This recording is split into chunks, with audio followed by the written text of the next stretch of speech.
I want to say thank you to all the organizers. It's a real blessing to be here. Thank you to all of you for coming. And there's a number of reasons why I say thank you. One of them being that whenever we come together to share anything, in the act of sharing, so much is also gained. So one of the things that we'll do as we go through this discussion, this dialogue, is I may throw out a few questions to you, just to make sure you're still... Oops.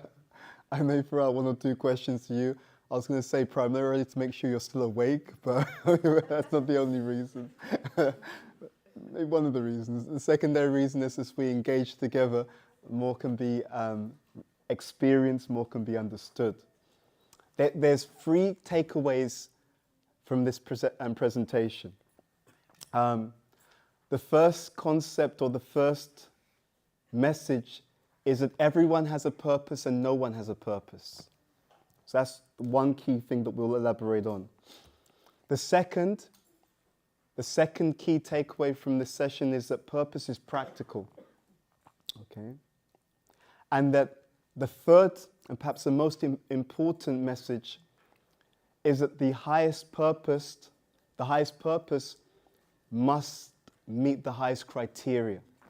Okay? So I'll repeat that. Number 1, everyone has a purpose and no one has a purpose. Number 2, purpose is practical. We'll discuss that together. And number 3, the highest purpose must meet the highest criteria. Okay, so we'll unpack these as we go through the session today. So, we live in a time in the world where often there's a lot of crisis. And it can be crisis because of war. It can be crisis because of just day-to-day standard of living, right? The price of everything goes up.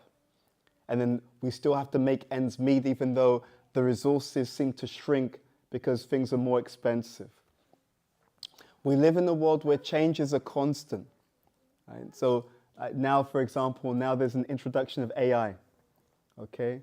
So many people are excited by it. So I can get my emails done for me. I can just put in a command and it will be written. But there's also the other side. Many people are concerned. What does it mean for me? What does it mean for my job? What does it mean for my day-to-day interactions? Right? Even now, many organizations are worried because of security, cybersecurity. Now with AI, hackers can break into computer systems with more ease because the AI can help to do it. So everything has this duality with it, this shadow side. And it's interesting because one of the things that come up more and more in the modern world is this understanding, or rather a concern about purpose. With all the changes in society, with all the changes in what they consider the traditional patterns of community, traditional patterns of family, traditional patterns of work, with everything changing, we're actually seeing that it's causing a lot of destabilization. We're actually seeing it's causing a lot of confusion, a lot of questioning. What is my role? Yeah? Has anyone ever wondered that now? Right? As things shift and change, what is my role? Like, what am I meant to be doing? And it is interesting because in this world where there's increasing focus on this question of purpose, that within all of the chaos for meaning and for understanding, we have perhaps one of the greatest gifts, the greatest jewels, or greatest philosophical understanding of purpose. And that gift is given in this ancient literature that we call the Bhagavad Gita. The Bhagavad Gita presents us with a crisis of purpose. It presents us with a crisis of purpose, and that purpose is of such an intense nature that it is practically existential. In other words, that crisis of purpose is taking place within the context of a battlefield. A battlefield where literally a mass of individuals are going to lose their lives. So it's a matter of life and death, and there are two opposing armies on that battlefield. So there's a clear understanding that every day of that battle, there'll be certain people who will come back from the battle at the end of the day, and there'll be certain people who will not make it, who will lose their life at that same day. So an existential crisis. And within this battlefield, and this battle, this famous battle called Kurukshetra, there is a very, very powerful dialogue. A dialogue which is so deep in its wisdom, insight, and meaning that that dialogue itself has endured over 5,000 years. And that dialogue is a dialogue that takes place between Arjuna, who is a great warrior, but also a great friend of who? Of Krishna. And in this dialogue, this enduring dialogue, which has been unpacked by humankind since that 5,000-year period, and which has consistently given great gems of wisdom, and which has consistently illuminated the lives of millions of people across the globe for thousands of years. Within that dialogue, we have the clues. We have the clues to heal the chaos in the modern world. We have the keys that can help us to understand purpose, the power of purpose, the promise of purpose, the progress of purpose. So in this dialogue, what is happening? In this dialogue between members of two different dynasties, the Pandavas and the Kauravas, within this particular situation on the battlefield, Arjuna asked Krishna to take his chariot forward. He wants to see who is on the opposing army. And as this dialogue unfolds, Arjuna, recognizing that on his opposing army are not some strangers, not some people that we don't know. When he looks upon the opposing army, he sees his own family members. Not only his own family members, his worshipable elders. Not only his worshipable elders, the very personalities who taught him the skills and the expertise that he is being asked to use on that same battlefield. Now, sometimes we argue with our family members, right? Sometimes the people that we are friendly with, sometimes we don't see eye to eye. But they're not trying to kill you, okay? You understand? It's a different level of calamity, right? You know, sometimes we think our family members, sometimes we think, why are you my family? Okay, what did I do that caused me to be born in your connection? I'm not quite sure what I did, you know? If I knew, I would undo it, okay? We sometimes think like that. But they're not trying to kill you, okay? So it puts things into context. So that's the first point. So we have some context. So it's always interesting. It's always interesting for me when we look at the Shastra. It is so steeped in meaning. There are so many deep layers of meaning. Even this first layer is so powerful because everything we experience is experienced in context and it's experienced in contrast. Believe it or not, the way we feel about our day-to-day life has a lot to do with how we come across these ancient teachings. Strange thing to say, absolutely true. Let's just explain it. So I was studying something. I can't remember what it was, but actually I came across this knowledge about retail stores. I know it sounds really, really weird. Like, what's that got to do with Bhagavad Gita? Bear with me, okay? Bear with me. I came across this understanding about retail stores and how the retail stores are set up. And there's a whole psychology that they use when they set up the retail stores. And so in this, I can't remember what it was that I was reading, but they explained that, for example, men's clothing stores, right? You know, some men's clothing stores, and they'll have, you know, casual wear, and they'll have suits and different things. So in this study that I was reading, it pointed out that a well-designed retail store, when you go into a men's retail store, the more expensive suits will be the first ones that you see. Okay? You see the more expensive suits first. And that's deliberate. The reason why you see the more expensive suits first is because you may see, let's say you see the first suits and they're £1,000, £700, whatever it is. You see them, okay. You go further into the store, the other suits, £500, £400, okay? Now, the psychologists who designed the layout of the store, they know that when you first see the more expensive items, subconsciously it sets the benchmark, right? So the first items are the more expensive ones. Now, you go further into the store, you see the other suits. The other suits, £400, £500. Your mind, consciously or unconsciously, compares the other suits with the ones that you saw first. So in comparison to the £1,000 suits, the ones which are 500, they seem relatively reasonable. You understand? Right? Because it's created the context. And because it's set the bar high, right? This is the first standard. So when you look at the other things, you're comparing them consciously or unconsciously to something else. And because of that, the other suits, and they're not expecting you, by the way, to pay for the £1,000 suits. They're trying to get you to buy the £500 or £600 suits. And they know the way to do that is to make sure the first few suits are the most expensive, so you'll see the £500 suits as reasonable by comparison. That's the point. Reasonable by comparison. Okay, now what does this have to do with the Bhagavad Gita? This Bhagavad Gita is on a battlefield.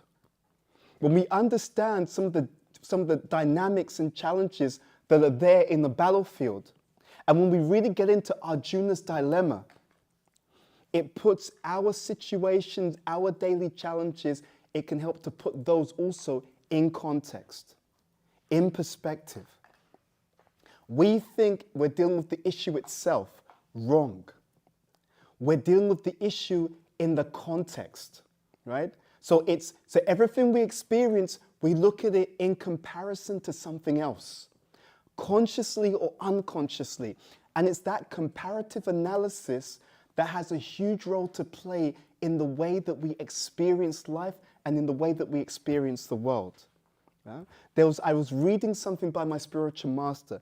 He was writing, he said, from time to time, it's a good practice to go into a hospital and to see people who are dealing with certain issues, chronic illnesses, or to go into a place where they are serving, some charity is serving the homeless, in order to put our own lives in perspective. And when we do that, that shift in the way that I'm looking at what I'm experiencing, it also causes a shift in the way that I feel about what I'm experiencing on a day-to-day basis. This is the power of perspective. So sometimes, even within our own tradition, we don't really understand, or we fail to accept the gifts of these teachings. These teachings are gifting us so much more than we realize on the surface. But just like a swimmer, if I'm on the surface, I experience one thing. When I start to dive in to that deep ocean, when I start to mine these these jewels, these really amazing gifts which are deep below the surface, then I start to experience and avail myself of something else. So, this Bhagavad Gita, this conversation takes place on a battlefield. And as we said, your relatives are sometimes cool, sometimes we feel different ways about them, but they're not trying to kill you, okay? Very interesting point. Going deeper, Arjuna doesn't want to kill his relatives. Again, second point, it's so easy not to understand the deep significance of that conversation that took place on the Battle of Kurukshetra. Why? Because it's a different culture. In the modern culture, you often have everyone struggling by themselves. You ever notice that? Right? You often have, in the modern culture, it's very much a struggle for survival. Everyone, you're on your own, sort it out. You go to some places in the world, you don't even have healthcare, right? If you don't have money and you're ill, you're gonna die, right? There's no support structure, no umbrella services, nothing. In this culture of the Bhagavad Gita 5,000 years ago, you had very, very deep extended family, right? You had very tremendous culture. When the children would wake up in the morning, they would go and they would touch the feet of their elders. It is such a different culture. There was so much loving respect for elders, right? Women were revered, right? The culture was that the women were considered to be opulence. Therefore, they were revered. They were treated with great respect and appreciation. So in this modern culture, again, if we want to appreciate the Bhagavad Gita deeply, we have to understand when Arjuna doesn't want to fight his relatives, in that culture, these relatives are worshipable.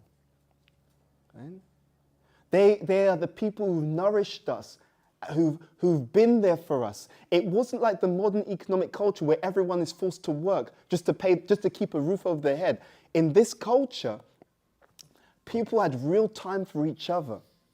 And the economic development was not the goal. The economic development was the support of the goal. Yeah? So you have modern society which is money-centered. Anyone notice that by any chance? Right? In fact, to the point that we'll sacrifice the people to make the money. It's money-centered. Higher culture is people-centered. All the facility and the money is centered around the genuine human need for human flourishing. And then there's a higher culture. The highest culture is God-centered. Right? So we've devolved as a human civilization from a God-centered culture, not even a people-centered culture. Now it's not even about people, it's about profit. It's about commodity.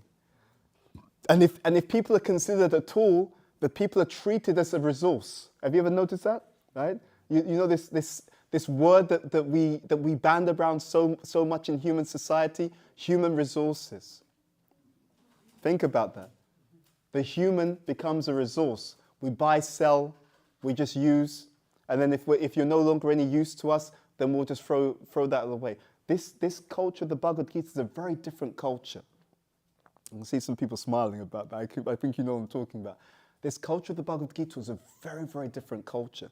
So that makes this reluctance of Arjuna more intense, even more profound. I don't want to kill my relatives.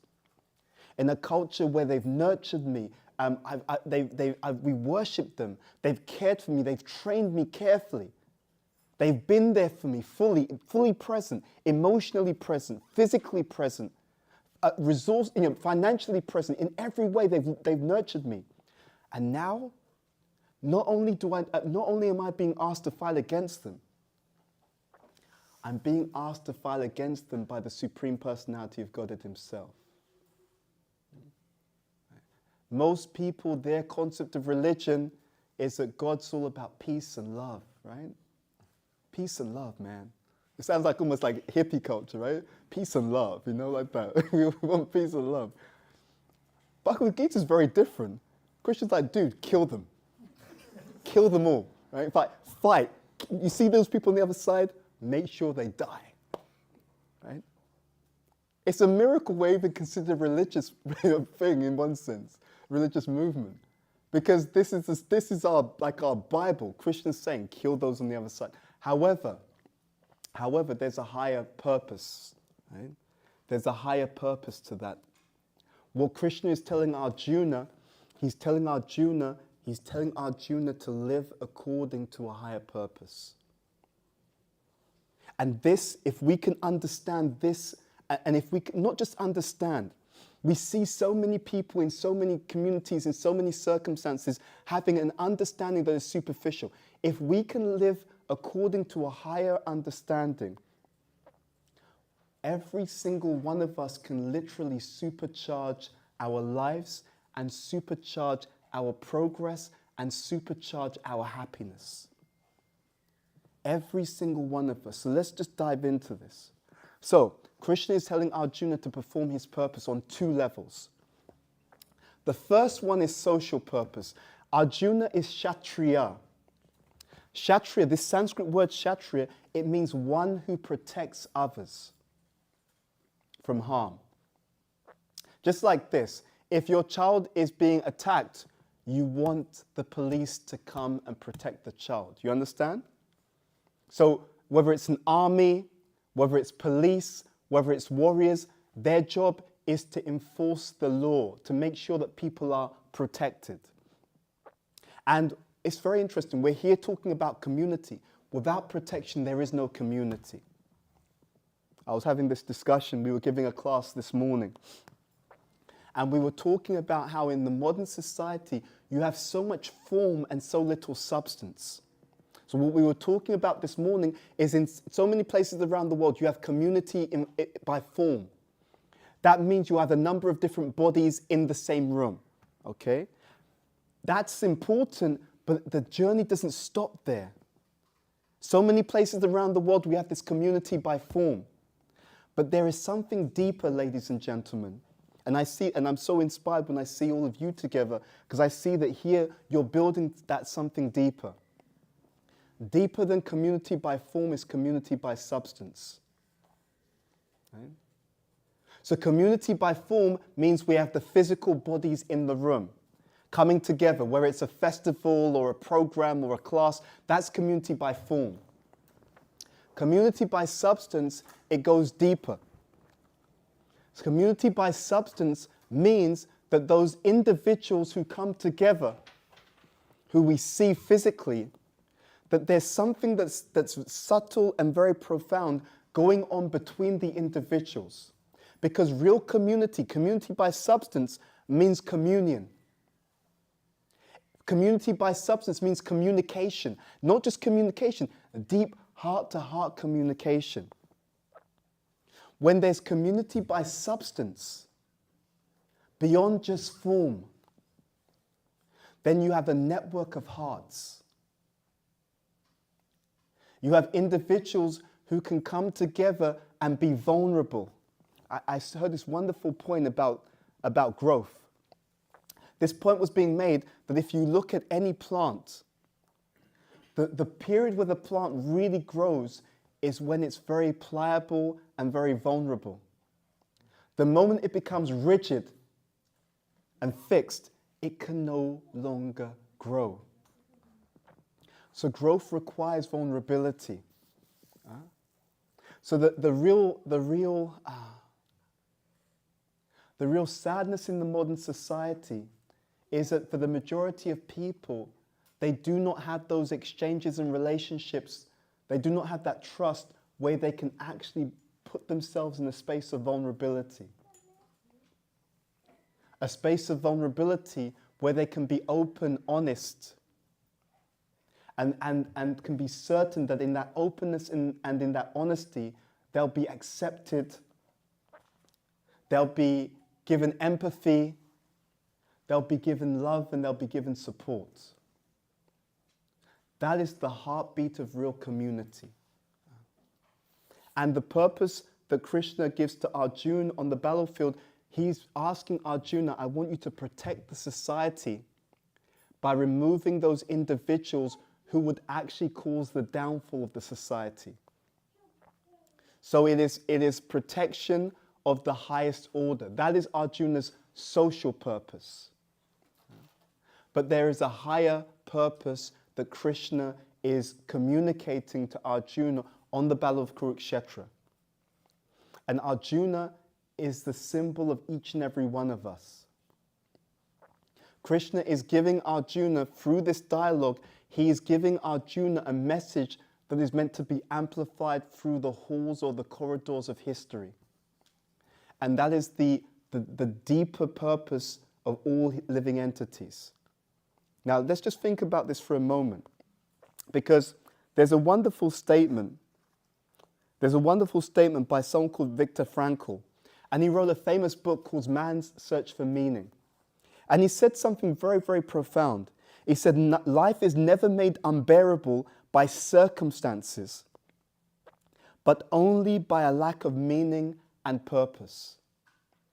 I'll repeat that. Life is never made unbearable by circumstances, but only by a lack of meaning and purpose. If we have a strong enough purpose, we can bear any challenge. In fact, let's discuss this together. We say that purpose is practical. That's one of our 3 messages. We say that purpose is practical. I'm going to throw it out to you. If you have a strong purpose, how does it help you to deal with the practical challenges and tests that life brings? I'm going to throw it out to you. If you have a strong purpose, how would that help you to navigate life's challenges in a better way? Raise your hand. I'd love to hear from a few of you. I saw, yes, your hand up first. Because if you have a clear goal, then you can see any obstacle as a stepping stone towards the greater purpose. Absolutely. Thank you very much for kicking us off. So if I have a clear goal, right? So purpose in this sense means I've got a direction. Then whatever I have to deal with en route to that direction, it keeps my bearings. You know, sometimes it's a very beautiful point. Sometimes, you know, you're driving somewhere or you're trying to get somewhere. And so you're using your sat nav or your Google Maps, etc. Because you have a clear idea of where you want to go, even if you go in the wrong direction, what does it do? It just redirects you, okay? Because you have a fixed destination. You know where you're going. Therefore, the difficulties, challenges, obstacles, let's say mistakes, right? I wandered in the wrong direction, no problem. Because we know where you're trying to get to, we can just recalibrate and still get you there. So absolutely true. I'd like to hear from someone else. What does purpose, how is it practical? So the challenges become less insignificant when you've got greater things in mind that are more significant. Absolutely. Again, context is given, right? So I'm going through something, but when I look at it within the greater context of where I'm trying to go, it makes a huge difference. And that difference is first of all in how I think. But later on, from that thinking is how I feel. And from that feeling is how I act. So we have an opportunity to literally be empowered by that purpose. Thank you. How else is purpose practical? How else does it help me to navigate the challenges, the inevitable things that I deal with in my day-to-day life? Any other thoughts or ideas? Any other thoughts or ideas? How is purpose practical? Yes. Hare Krishna. Hare Krishna. It's so interesting, so challenging. I'm at an age where what matters is health, family, and spiritual wealth. Yeah. My purpose is truly spiritual wealth. Yeah. Also, to go back home, to go there. Wonderful. That's the purpose. Thank you. Okay, there are hurdles which I'm trying to negotiate. Recently, I got shelter of Chandramauli Swami Maharaj. You have shared platform with him in a retreat, and I came across your. What I'm saying is like showing a torch to the moon compared to what you are giving us. So my purpose is there, challenges are there, and now is a question of working towards it. I'm learning new, but I'm seeking direction from Guru and Gavrana. Wonderful. So that's my focus. Thank you. We'll definitely go in that direction about the ultimate purpose. Linking to something that you've touched upon actually also this point. Purpose helps us to put things into context, but it allows us to let go of the insignificant. You know? There's a saying that you should choose your battles. What? Choose your battles wisely. When I don't have a higher purpose, If I lose sight of that which is great, I will get caught up in that which is petty. Has anyone had that experience before? Yeah?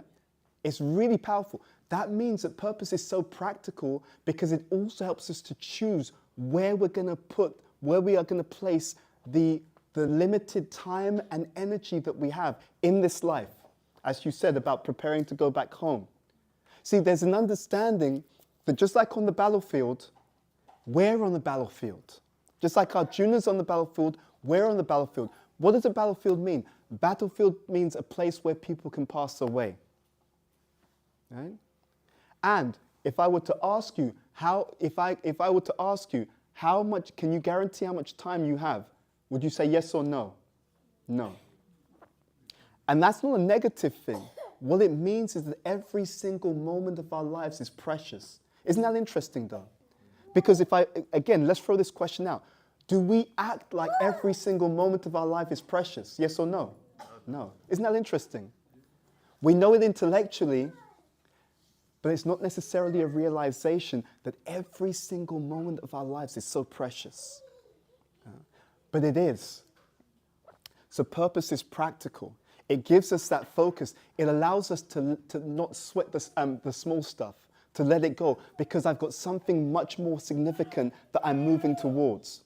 I train leaders, as Prabhu was saying earlier, and we often talk about this point, that the best leaders, and we are leaders of our own lives, by the way, the best leaders, what do? They have high focus. They don't just drift through life. They know what they're looking for. They know what's important.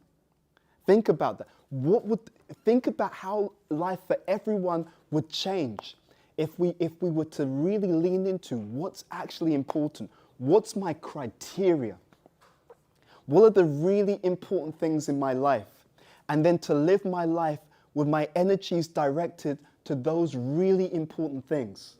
We say philosophically, yes, there are important things, but do we live like that?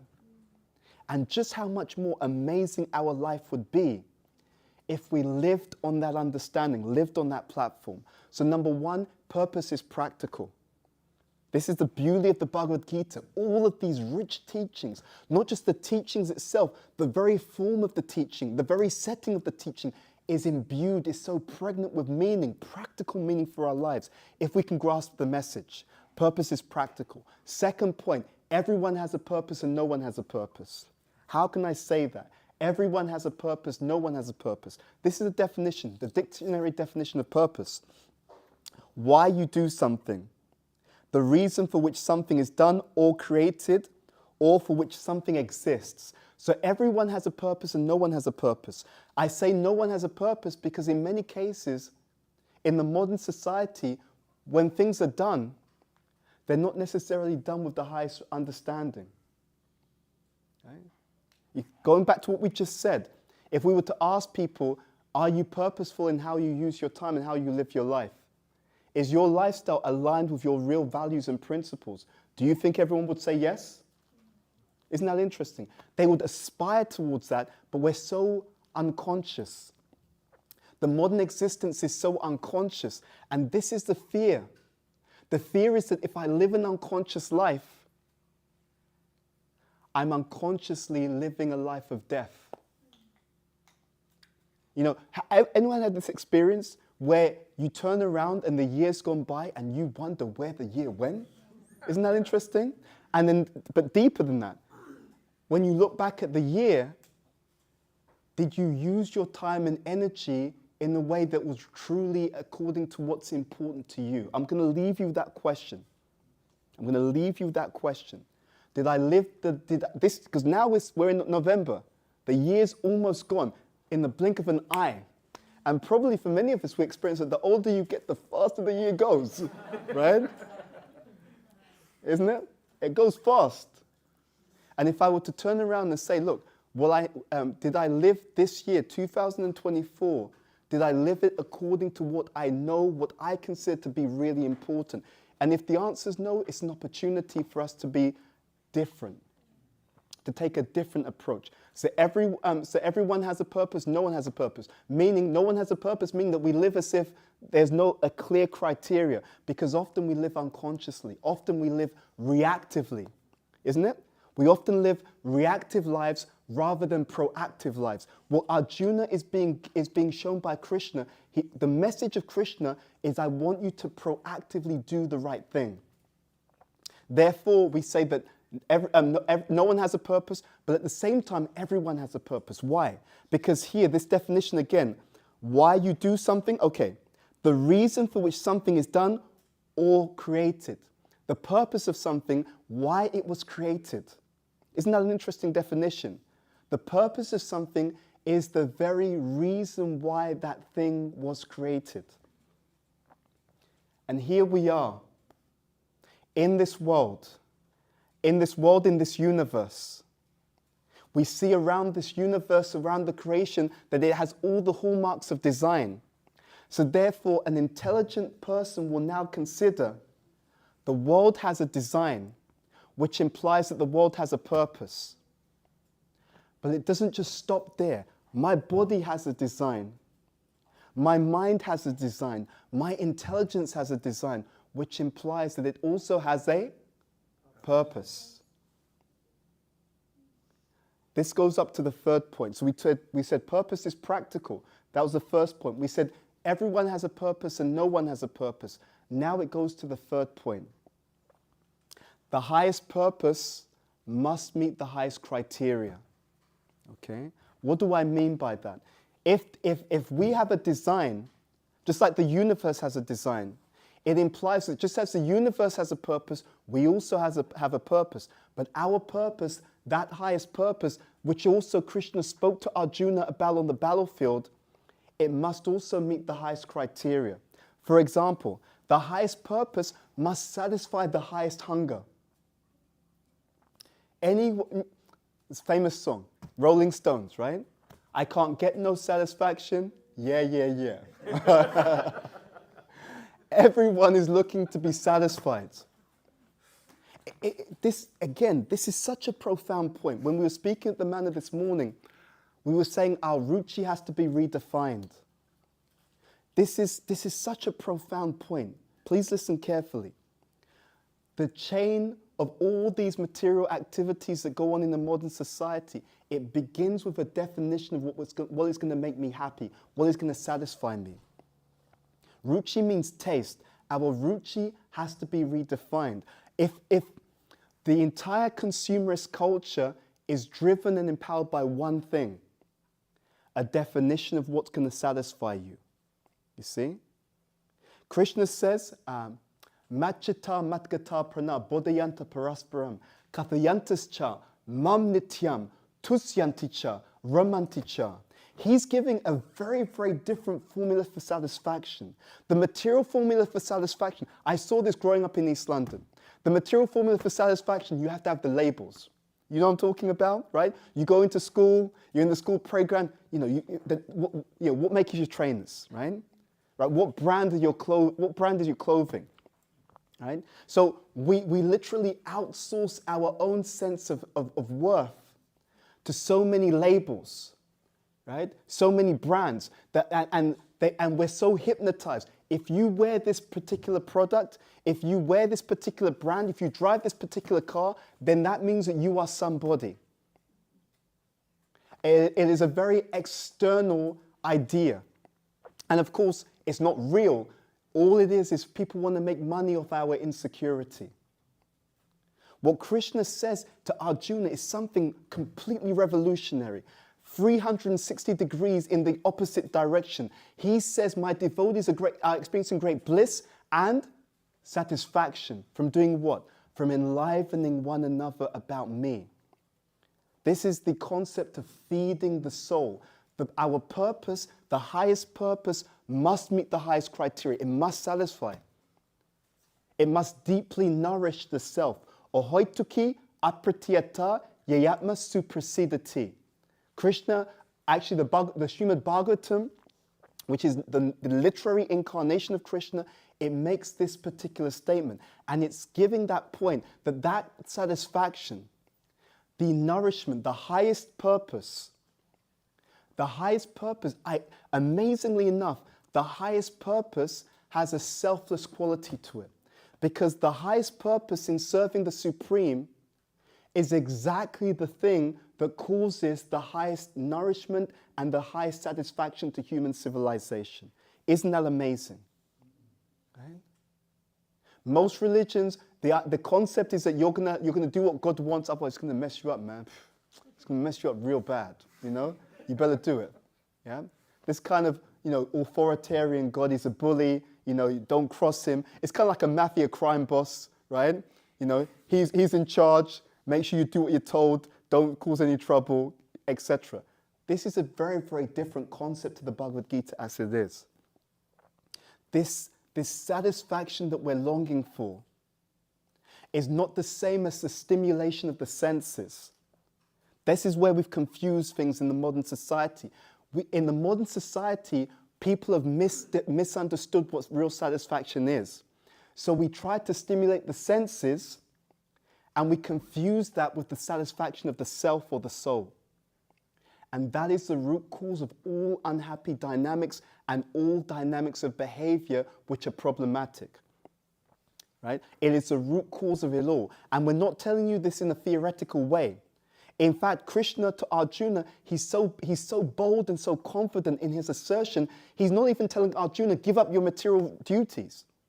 He's not even telling him that. So anyone here who thinks, right, I've read Bhagavad Gita as it is, they're telling me to give up my job. Wrong answer. They're not saying that at all. He's saying you perform your social duties, but do it with a higher understanding. Perform that duty with the understanding of devotion. That means you do your duty as you do everything else. You do it as an offering to the Supreme Person. So the highest purpose must meet the highest criteria. Otherwise, it will have no endurance. So this is the formula that we're going to leave you with. These three factors. Purpose is practical. When we have this deep meaning in our lives, and not just something that I tap on superficially or philosophically, it's something that I bring to the core of my heart, that I live and embody. It will do amazing things for us because it changes the way we perceive everything. We no longer sweat the small stuff. So if we sweat the small stuff, it means I haven't taken that deeper purpose. It's not fully realized. That's okay. We're on a journey to that realization. But this point, purpose is practical. Number two, everyone has a purpose and no one has a purpose. If we look at the way we spend our time and energy, and if it's out of sync with what we know is truly valuable, or at least what we understand is truly valuable when we're conscious, it means there's still some opportunity. I don't say work to be done. I say opportunity to be realized. We speak about it in a positive sense. We can have a greater experience of existence. Everyone has a purpose and no one has a purpose. So no one has a purpose because often we do things unconsciously. Everyone has a purpose because we're designed for something greater. And that third point, the highest purpose must satisfy the highest criteria. It must completely satisfy us. It must completely answer all of these questions. The very questions of existence, the mystery of life, why we're here, who we are. Is there a Supreme? How do I know that there's a Supreme? Not how do I believe that there's a Supreme. In most cases, people who are religious, they stop the journey there. I believe. Do you believe? I believe. Hallelujah. Do you believe? Right? This is something different. Adhyatma Vidya Vidyanam. Krishna says of sciences, I am the supreme science of self-realization. It's a very bold thing to say because he's saying it's not about belief. There's a scientific process by which you can experience God. Premanjana Charita Bhakti Vilochanena. That when one has sufficient devotion, love, one will be able to perceive that same loving supreme person who is always with us. So this opportunity, these get-togethers, these sanghas, these are opportunities for us to have realization. These are opportunities for us to truly appreciate how powerful purpose actually is. And not theoretically, but to take it deep into the core of our hearts by practicing it. And the easiest way to practice and to realize that deeper purpose which will satisfy, nourish you, right? I really want to emphasize that will deeply nourish you and strengthen you in good times and bad times. The easiest way to experience that is to chant the names of Krishna. Hare Krishna, Hare Krishna, Krishna Krishna, Hare Hare. Hare Rama, Rama Rama, Hare Hare. This ABC formula that I'm sure you've heard before. The C is the chanting. A is the association. To really build community in a heart-to-heart way. Loving exchanges, real exchanges with sincere devotees. The A is association and the B is the books. The Bhagavad Gita as it is, but not the Bhagavad Gita superficially. The Bhagavad Gita practically, the Bhagavad Gita in the heart. There are these two kinds of books. Many people have heard about the Bhagavad Gita as it is, but we often read the Bhagavad Gita as I am, okay? Because if I'm superficial, I'm going to read it superficially, okay? We have an opportunity to transform every moment, every single second of every single day, and that purpose, the empowerment of purpose, will lead to a glorious life. A life where you, because in the core of your heart you feel nourished, whenever people give you difficulty, you don't take it personally because you actually feel fortified, nourished, and internally abundant with devotion. When the challenges come, you have such clarity of mind, such presence of mind, that when the challenges come, you see the challenges as opportunities for our own growth and development, stepping stones to our own development in love of Krishna. And therefore, because you're nourished inside, what you are inside, which is what happens anyway, what's going on inside us is what spills over. The relationship is not defined by what the other person does. Our relationships are defined by what we carry within us, which spills over. So you can see this Bhagavad Gita is the blessing.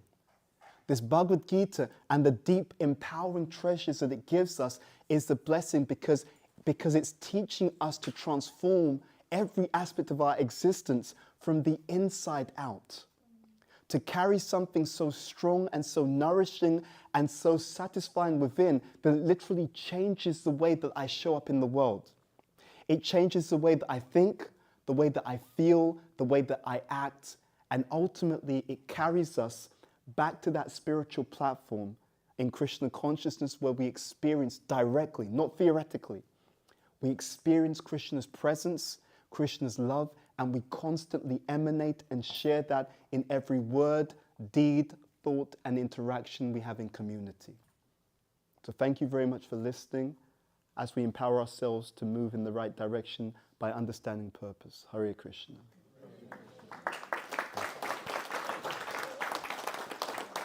Okay. Yeah, that's good. As long as we have time, I'm good. Yeah, so do we have any questions, comments, doubts? Challenges, feel free. If you could raise your hand and we can go. Thank you very much for a nice class.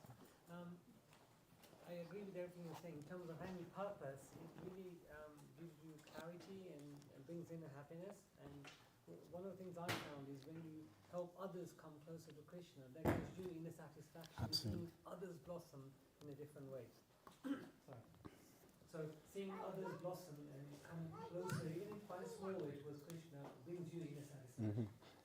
If you have a family member who maybe doesn't have purpose, do you have any practical guidance as to how they can discover what their purpose actually is? Thank you very much.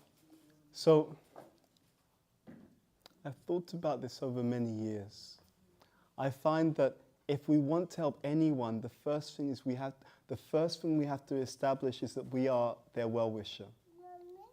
So it's like I want to deliver a gift to someone and they're on the other side of the bank. The first thing I have to build is a bridge, and the bridge is the relationship. So before we are able to help others, we have to see that they understand that I'm on your side, I'm your well-wisher, there's a relationship. So that's the first point. Because by the relationship, they become open. Now, the second factor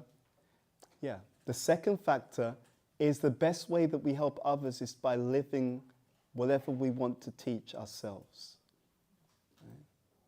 Right? That's a really important factor. So if I want to help others to understand purpose, I have to be that role model by living my own purpose. Right? So you mentioned Krishna consciousness. If we talk about the highest purpose, which is to develop our love for God, our love for Krishna, then they should see how by me living in that way, how it's making me a genuinely better person, a more loving individual, a more tolerant individual, a more selfless individual, a clearer individual. That should be so palpable that in itself is the offering. You know, my spiritual master, he was interviewed by the Washington Post many years ago, and I think it was around Valentine's Day. And so he was making the point, he said the greatest gift that we can offer our partner, our family, our community is our own upgraded character, you know? So what I am is actually what I'm offering. That's a really important point. Now, that said, if we now talk about the specifics on a social level, then we just look at people's talents. Krishna says, I am the ability in man. Right? I'm the ability in a person. So sometimes on a social level, if we want to help people to understand where they can make a healthy or wonderful contribution, we look at what are the skills, aptitudes, and abilities that they have, and what are some of the opportunities or roles which will allow them to fully offer those. And that's on a social context, and that can also happen in Krishna consciousness. In Krishna consciousness, our communities of service, we can also see, what can I offer? How can I contribute? For some devotees, they're very good at organizing, so they can offer that. For some devotees, they may be good at teaching and understanding and conveying knowledge. They may do that. Whatever it is, anything that one has, because that is a manifestation of Krishna. His ability in man. So whatever talents one has, that is a deity. That talent is a deity. And by offering that talent in the service of the Lord, we're actually also offering back to Krishna that which is one of his manifestations or one of his potencies. So does that answer your question? Thank you. Okay, who's next? Thank you very much for the class. My question is more about, sometimes in life we have like an aspiration of what we want our purpose to be, but sometimes it may not be kind of, not that we know it, but it may not be for us, or it may not be like within our nature. So how do we kind of remove the bias from finding your purpose and get something that's neutral, but also something that is truly in alignment with who we are, without having an unrealistic aspiration? Yeah, that's a very good question. Yeah, I'm just meditating on what you're sharing. This is actually the power of community. When there's real community, real communication, real communion, then we can get so much rich perspective.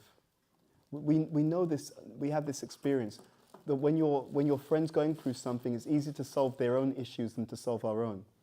It's because we've got perspective, we're not emotionally involved. So when there's healthy community, we can bounce off people. This is what I think I could be doing, right? What do you think, right? We've got a relationship. I know you're my well-wisher. I trust you. What do you think about that? And what I've experienced in my own devotional life is that when we have that sincere desire, and when we have sincere relationships, and when we're sincerely open with the devotees, especially the devotees who've got maturity and some knowledge in this area, it's important, it's a qualification, then Krishna speaks through those devotees and helps us to understand what we should be doing. Krishna is such a loving personality. He's so willing to help every devotee. We just have to show, I'm open to what you have to share, Krishna, you know? And that message, that we can consider that the devotees are like the messengers of God. So by proper inquiry, also through scripture, right? Scripture will give us understanding, because what Krishna sees is, he sees the bhavagrahi janardana, he sees the essence of a devotee's service. He sees the essence of your endeavor. He sees, you really want to know? You really want to know? Okay, Because you really want to know. And the sign that we really want to know is not just a desire in the heart. When the desire is strong, it manifests in activity. Right? He knows that you want to know, you sincerely want to know because you're making the endeavor to ask. You're making the endeavor to look into the scriptures. You're making the endeavor to research. Oh, he's serious. Because he really wants to know, I will reciprocate. Does that answer your question? Yeah. Thank you. Thank you, sir. Okay, who's next? Hare Hare Krishna. Krishna. Always nice to see you. Likewise, Hare Krishna. I was just going to ask, how does a person's karma play out in their purpose? Wonderful. So, for example, you have a person who maybe their nature would be to be, I don't know, a pilot. And they somehow ended up in a degraded area. They didn't get the education that they would have liked. And opportunities materially haven't manifested for them. But they have those propensities. So how do you consolidate and guide someone who has a purpose, but by circumstance they're not able to maintain, to achieve that purpose? Great question. So there's a couple of things here. First of all, karma means activity. So karma, in the usual way of looking at things, people think about the reaction to something. That just means past activity. But karma also means present activity, present work, right? So there's in the 3rd chapter of Bhagavad Gita, it's called Karma Yoga, right? It's about how to engage your work in service of the Supreme Personality of Godhead. The lucky thing for us is that Krishna has created the universe and created, all the living entities in such a way that your propensities can be applied in a variety of different ways. So I teach, right? But I'm teaching leadership in a particular organization. There are other people, they teach in this school. They're still teaching. There are other people who have a similar propensity, but they're scientists. There are other people who have a similar propensity, but they are researchers. So you have a certain sphere of gifts and abilities, but it can apply to multiple environments, multiple scenarios. So it's not just that if one opportunity is not available, that's the end of the story. No, there'll be multiple ways in which those gifts can be expressed. And that's the key point. It's the expression of the gifts. Now, that's different to the results or the outcomes of that expression. Right? I was at Bhaktivedanta Manor many years ago, decades ago, and my spiritual master was asked a question about how you can speak to people who need some feedback. Put it that way. He said something very interesting. He said, because actually the person said to him, how do you chastise someone? And he was not impressed by the question. Because he's not, and you could really see he was restraining himself from kind of correcting that. But he put it different. He said, you don't do that. He said, what you do is you offer it as a gift. You say, Prabhu, or Mataji, from my perspective, this seems to be the issue. So it's an offering. And that's really important. When we express our gifts, we're making an offering. What people do with the offering, how people respond to the offering, the outcome of the offering, the reciprocation of the world from the offering, that's not in our control, and it never was. You see? So we can't control the results. And Krishna makes this point very emphatically to Arjuna. He says to Arjuna, I just want you to do your duty. Don't worry about the results of your activity. And we sometimes think, no, but I want to control the outcome. I want the result to be a certain way. But we have to be very deeply introspective. The reason why we often want the outcome to be a certain way is because we want to be seen a certain way, isn't it? If the outcome's really amazing, everyone will think, oh, wow, he's great, he's amazing, or she's great, they've done this, they've done that. But we can't control that, you know? We have different karma, we have different activities we've done previously, we have things that we're doing now. We should try our best, absolutely, that's what we can control. We can control the endeavor, we can control the degree to which we tried our best, that we made our best offering. But we can't control how other people see the offering. We can't control the result of the offering. However, what's amazing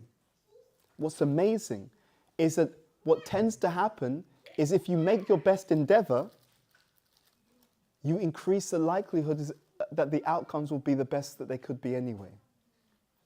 So it's a very, very practical thing. Very, very practical. Many people don't make their best endeavor because there's a fear of failure. This is so interesting. The psychology of the Bhagavad Gita. If I don't accept Krishna's words, right, to focus on the endeavor and to let the result be whatever it will be. If I don't focus on Krishna's words, what I develop is a fear of failure. And the fear of failure is because I think that the outcome determines my self-value. If it doesn't work out well, people are going to say he's a failure, he didn't do well, that was terrible. So I identify with the outcome. And because I identify with the outcome, it then affects my endeavor. It affects how much, and then sometimes they've done studies about this. Sometimes students, they will be subconsciously procrastinating. Because then if they don't get the result, they can say, I didn't try my best anyway. That's why it didn't turn out the way that it did. Yeah. So it's very, very practical, this Bhagavad Gita as it is. It has so much deep philosophical meaning. Focus on the endeavor, not the outcome. Don't make the mistake of identifying your own inherent value with the outcomes of the activities. Why? Because the outcomes are always based upon so many other factors outside of our control. I know some people, they started a restaurant in 2020. Think about it. What happened in 2020? After a few months into the year, what happened? COVID happened. That restaurant was shut down. No one was in the restaurant, no one was eating anything, right? You put all this money, effort. It wasn't a question of endeavor. Factors outside of our control. You see? So if I don't embrace this deep understanding, then what I'm doing is I make my inherent self-worth vulnerable to factors which are completely outside of my control. Why would you do that to yourself? You understand how it works? It's very, very practical. And ironically, again, as I said, if I just do my best endeavor, I immediately increase the likelihood that the outcomes will be better most of the time. Isn't that amazing? So ironically, it is by not being attached to the outcome that we have the biggest influence on having the best outcomes most of the time. And the moment I identify with the outcome, I actually bring down the quality of the outcome. Any other questions or comments before we close? Hare Krishna Prabhu, thank you very much. That's very deep and insightful. The words meaning and purpose resonated with me 2 years ago when my brother-in-law passed away at a very young age, under very difficult circumstances for the family. And I thought to myself how fragile life is. Yes. And how we are here for such few years, really. The world has been here for 1 billion, 2, 3, 4 billion years. Yeah, we have only 80, 90, 100 years.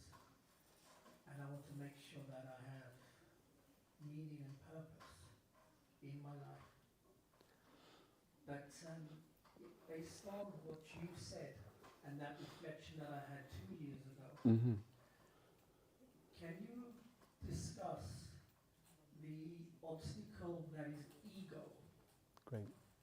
In the human psyche, in the human soul, in the human mind, surrounded by this materialistic world. I heard someone say ego, E-G-O, edge, God out. Yes. And I thought, oh my God, I need to get out of self, because we all have an ego. Yeah. Thank you. So Krishna explains in Bhagavad Gita, Bhumya punalavaya kamana buddhyevacha aham krityami bina prakriti ashtadha. He explains that there are 5 gross elements, and he says that there are 3 subtle: mind, intelligence, and false ego. So it's interesting that immediately after that, he says, Apariyamitastvanyam prakritim vidimepram jiva bhuta mahabaho yayadam dayate jagat. He says, beyond all these material things, because the false ego is material, he says, but there is the living entity. The real ego exists. There is real identity. Just like we have counterfeit money. That's there because there's also real money. So it's not that we have to give up identity, but we have to give up material identity. Material identity means I identify with this material body. And I think that therefore life is all about just doing things, just becoming a slave of my material body. But the way that we overcome false ego, the way that we embrace spiritual ego, spiritual identity, is to act according to that platform. What is spiritual identity?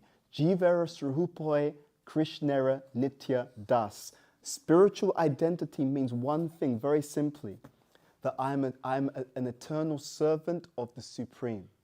So actually, it is very simple to transform false ego back to spiritual ego, real identity.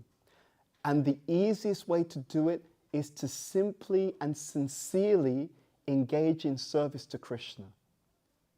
And within that, the easiest way in this time and age is to do that by the congregational chanting and the individual chanting of the holy names of Krishna. Hare Krishna, Krishna Krishna, Hare Hare, Hare Rama, Rama Rama, Hare Hare. That process itself is so powerful that it in of itself will dissolve the false ego and it will awaken our own spiritual identity as servants of Krishna. That one activity done sincerely and done consistently with devotion will achieve everything for us in this area. Does that answer your question? Thank you very much for your question. Hare Krishna. Okay, you can pass the microphone and then when you're ready.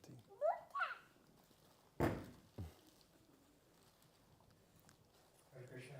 Hare Krishna. It was really informative. We like the bit about not sweating the small stuff because we tend to do that a lot. It's good to remember that. My question was about how do we reconcile ambition and purpose? We can fall into the trap of being content. So what are practical ways to reframe our contentment to higher purpose? It's very simple. Krishna says, Aham savasya prabhavo mata savam pravatate iti matva bhajante mam Bhuta Bhavana samamvitaha. He says everything, all spiritual and material worlds are emanating from me. So ambition can be engaged in Krishna's service as long as we understand, first of all, that whatever we're dealing with, it actually belongs to Him. You see? Oftentimes, what people consider ambition is that it's all about what I want to achieve. But even the ability to achieve something, those talents and gifts, they're actually given to us by someone else. It's not, we're in a place of education. I study this. People's IQ, the IQ a person has, is actually largely coming from their genetics. There's research on this. It's not an idea. Now, of course, the educational institution can bring out that potential. That's important to understand. But people's IQ is largely genetically inherited. So even the IQ someone claims to have, it wasn't that they created their IQ. Not at all. Anyone wants to look this up, you can look it up. There's loads of research on this. The IQ was there. They were born with a certain level of material intelligence. Now, what devotion does is it can increase your material intelligence by supplementing that with spiritual intelligence. So Krishna says, Tesham satata yuktanam, bhajatam pritipurvakam, dadami buddhi yogam tam. Buddhi means intelligence. Yenamam upayanti te. As all surrender unto me, I give them the knowledge of the intelligence by which they can come to me. So, if we want to be ambitious, no problem. But we should first recognize all the elements I'm using for the ambition have come from God. And my ability to be ambitious with, that's also coming from Him. Therefore, whatever I'm ambitiously achieving, that should be also offered. That's the correct way to do it. Otherwise, what happens is today I'm ambitious, but in future I may not have the same tools or resources to be ambitious with, because those tools which were given to me, those skills, talents, abilities, even the energy by which I drive my ambition forward, I don't recognize that they actually have come from someone else.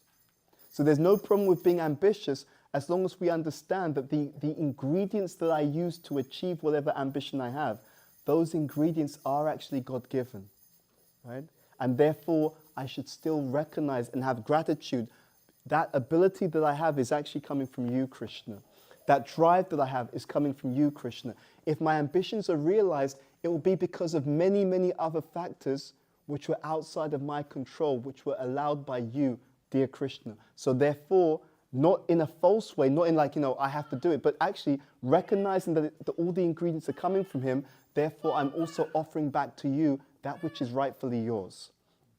And I should engage in that ambition also in ways which are healthy for my human, spiritual functioning, and also healthy for the society. That's the reasoning behind why, if I'm ambitious and I engage that ambition, which I should, if you have a strong drive and a desire, if people just tell you don't use it, it will burn you up. You'll become restless. It's an energy. The energy has to have an expression, but it should be expressed in a way that is spiritually progressive for the individual, for the community, and for the society. Does that answer your question?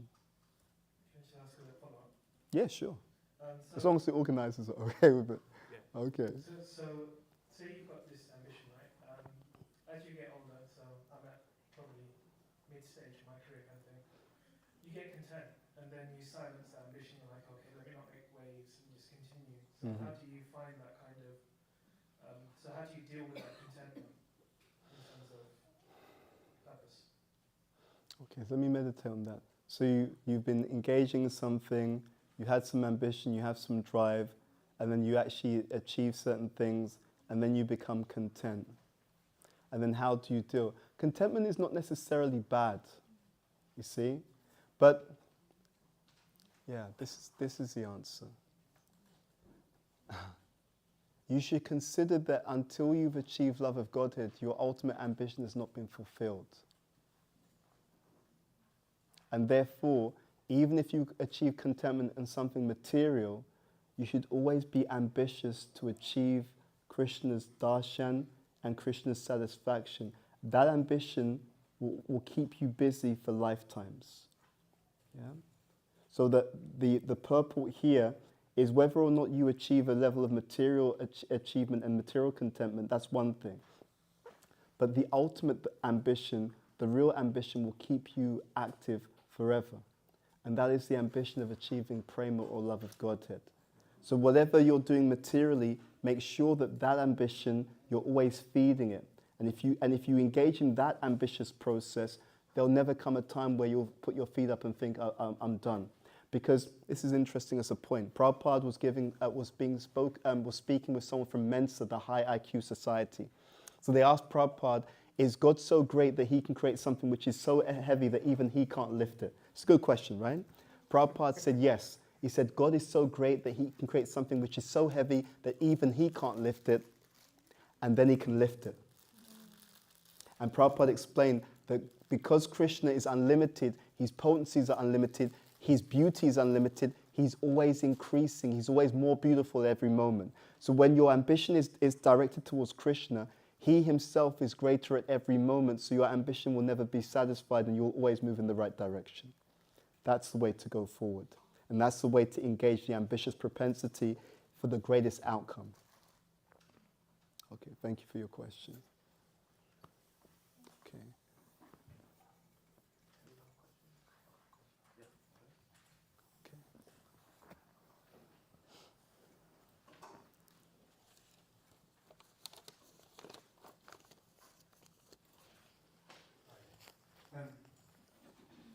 You talked about purpose and, in a practical means and unpractical means. And you gave quite a lot of analogies around, the sat-nav, and, you have a direction. Can you just go one step back? Because the world is so noisy. How do you actually find your purpose? Because people can go in that car and just don't know what to put in that sat-nav itself. Yeah. The Bhagavad Gita is our sat-nav. It's a spiritual sat-nav. In the Bhagavad Gita, the point that's being made, see, again, your purpose has to satisfy you. It has to be something that you were designed for. It has to be something that when you engage in it, not only is it good for you, it's good for everyone else in a deep and lasting way. you know, in the modern world, oftentimes people engage in something that seems good right now, but they pay a price later on, right? Sometimes you go into the stores, it says buy now, that's the first part. But at the end of the sentence is pay later, right? And you will pay, right? Because they're going to charge you interest on whatever you're buying now. Enjoy it now. Enjoy it now. Get attached to it now. We're going to charge you multiple times what it actually costs and that will charge you that for giving you the pleasure of having it now. The ultimate purpose is to love Krishna. That is the ultimate purpose. That is the purpose that fulfills all those criteria. Deeply satisfies the self, first point. It can be engaged by anyone, any culture, anywhere in the world, right? Universal application, ticks that box. It is something that not only benefits you, it benefits everyone who's karmically related to you. Think about that. It is said in scripture that if you become Krishna conscious, even to a certain extent, certain numbers of generations are benefited. Right? Generations ahead of you, generations before you also, right? So it benefits you, benefits others. Good for the environment. This earth, the number of resources that you have on this earth, they actually increase according to the piety of the people on the planet. So when people act in a sinful way, then actually there's less resources, right? So this so-called resource depletion, people don't know the subtle cause. They think it's just because we haven't organized things properly. That is part of it. But it's also because of the sinful behavior of the people on the planet. So the more people are connected to Krishna, because he is the source of everything, everything is given abundantly. In previous ages, the earth gave much more abundantly than now. Much more abundantly. So the highest purpose is actually to love God, and it's practiced through the devotional service to the Supreme. So as people come together in this Sangha, in this community, if you chant the names of Krishna, if you engage in some practical service to Krishna, you are automatically and already fulfilling the very highest purpose of existence. Just to make it very, very clear. Is that clear enough, first of all? Thank you very much for that. Okay.